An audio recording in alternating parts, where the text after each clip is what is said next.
So, Mr. Silberman, when did your interest in art become apparent? Well, actually, it's a pretty funny story. When I was in the second grade, the teacher called my parents and brought them into the classroom. Stop.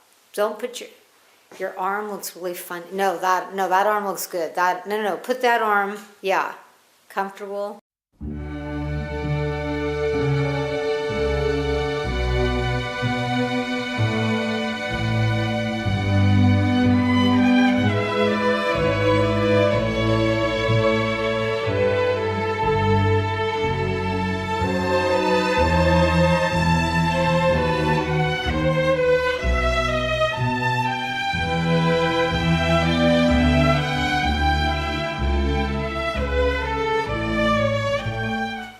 Are we still rolling? Well, actually, it's a pretty funny story. When I was in the second grade, Miss Perkins called my parents into the classroom and showed them the blackboard. And apparently I wrote some pretty weird things and drew some pretty pornographic images on the board. And I was like 7 years old. So apparently that was the beginning, or the genesis, if you will, of my art career. Cary, just pull that collar out a little. Up more. Up and toward you. No. Okay, so, I want to. So I've always been interested in female body parts. And if you look at some of my art, not the abstract pieces, but the surreal pieces, you'll tend to see a woman's buttocks and probably breasts. So yes, the answer to the question is I'm still very much influenced, and I love the female body. So you will see pieces of female bodies and whole female bodies, typically from the back. got it.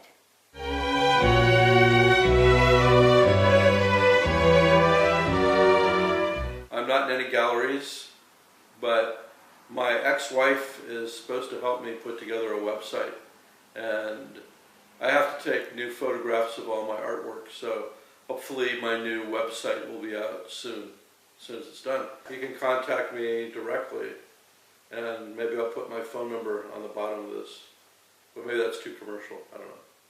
Have you ever been in a gallery?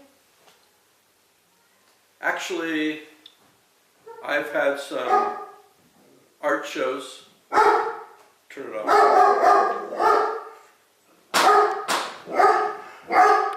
I've had some art shows, and I've been in a couple galleries, but nothing that, was too spectacular. Sophia, get out of here. What are you doing? Cut. No, I don't think so. What type of psychological issues do you think you bring out in your work? Well, there's obviously the detached human form. So I'm no psychologist, but through my life there's been a lot of disappointment and trauma. And I see myself as broken, so that's probably fairly obvious in my artwork. Especially, there's a small piece I did many years ago which shows a man and a television and a bird and a leg. And all these parts are kind of disjointed. So I'm disjointed. Maybe at some point when everything can come together nicely, then the pieces will fall into place. There are themes of unrequited love and redemption. Because my one true soulmate left me about 10 years ago, and I must say that my life has never been the same since. When you have passion, when you have love, real love, and it goes away, sometimes you lose inspiration, and sometimes you gain inspiration. But right now, I'm without a muse. Do you have a vision for your next muse? A vision for my next muse? All right.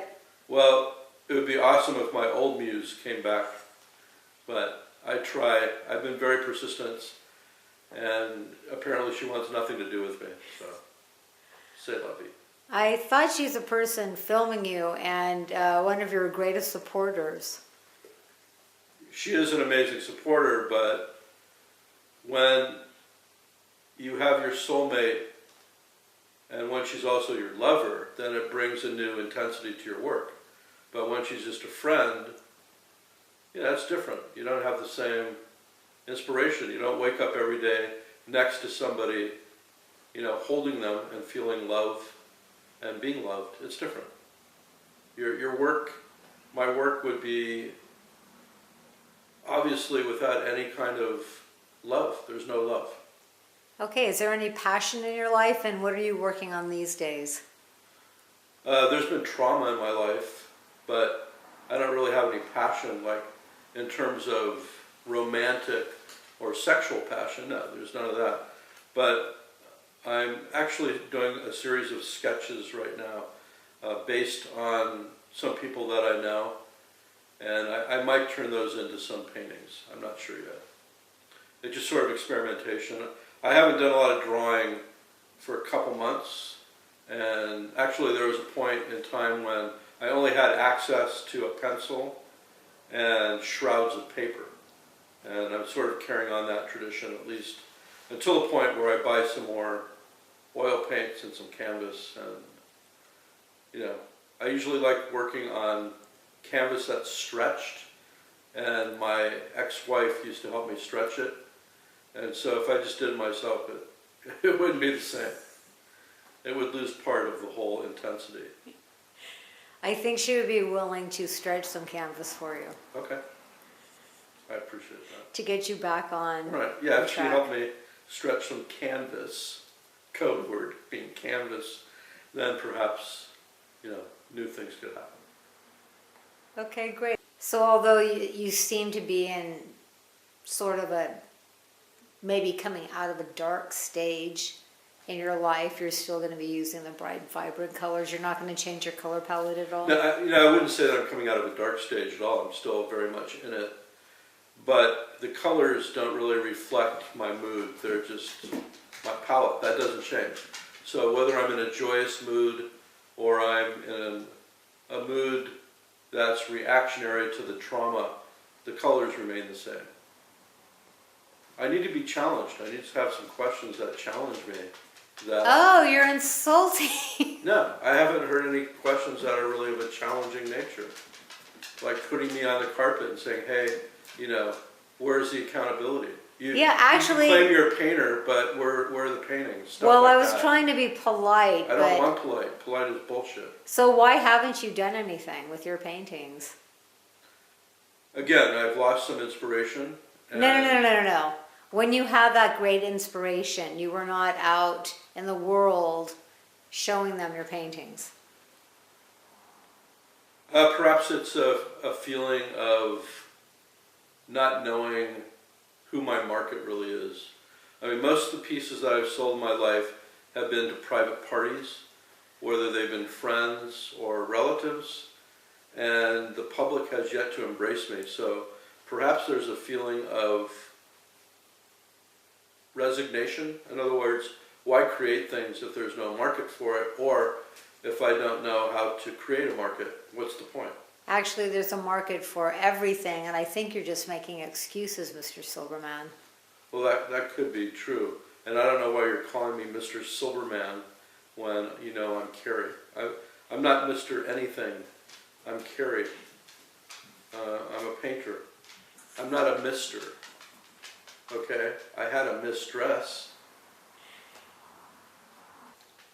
I think this interview is over because if you really wanted to intertwine your paintings with some of your statements, I think it shouldn't get silly or sarcastic. I'm not trying to be silly. I'm being completely honest. Or sarcastic. I'm not being sarcastic. No, I'm not going to get sarcastic. So, Don't. is there anything else you'd like to add? I just want to say that I'm making a commitment to myself that I am going to paint voraciously, And by the end of next year, by the end of 2014, I am going to promise myself that I will have at least 20 large pieces done. 20 large pieces, oil pieces, that are of good quality, that I'm happy with. Okay, look forward to seeing your progress in 2014. Thank you, Kathy. Ciao. I love you.